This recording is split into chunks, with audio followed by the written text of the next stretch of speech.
Good morning. This is Thought for the Day on Thursday, the 30th of June.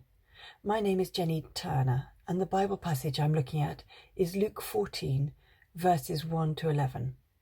I'm reading from the New International Version of the Bible. Jesus at a Pharisee's house. One Sabbath, when Jesus went to eat at the house of a prominent Pharisee, he was being carefully watched. There in front of him was a man suffering from an abnormal swelling of his body. Jesus asked the Pharisees and experts in the law, "Is it lawful to heal on a Sabbath or not?" But they remained silent. So taking hold of the man, he healed him and sent him on his way. Then he asked them, "If one of you has a child or an ox that falls into a well on the Sabbath day, will you not immediately pull it out?" And they had nothing to say.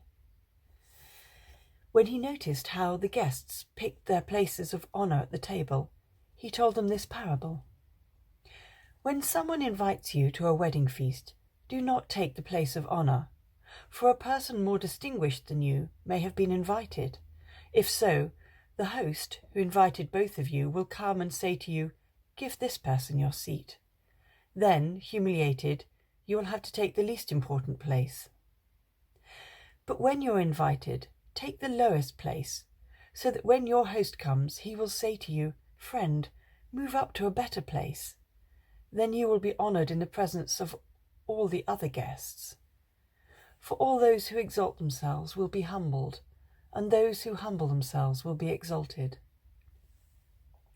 So, at first sight, this passage looks like it's a mild exposition on good manners, a warning not to march in and demand the best seat, but to act modestly and wait till you're offered a better one. It also seems to imply an acceptance of a social hierarchy, where someone's rank entitles them to a better seat, which does not sit very easily with our modern ideas of egalitarianism. But I believe that Jesus' message is not about how to behave socially, nor is it an acceptance of the social order of the day. It is about having a relationship with God and how to grow that relationship. And it's also about, I think, a failure of leadership.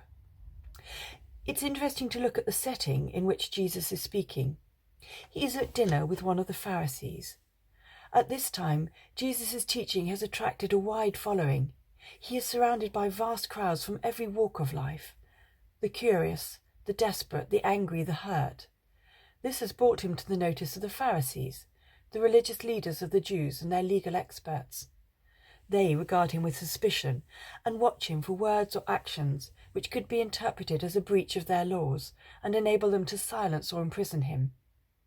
Jesus does not avoid or ignore the Pharisees.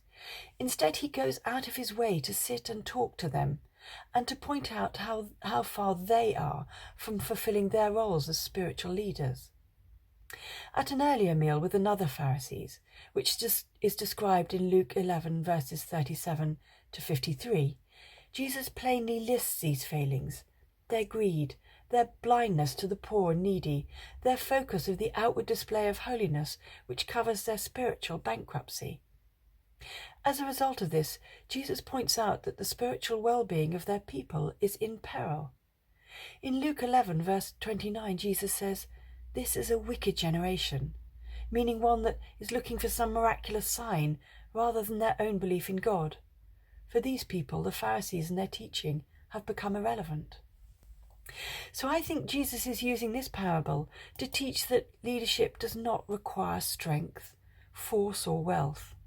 It requires humility, the ability to think of the needs of others and to put them before your own needs.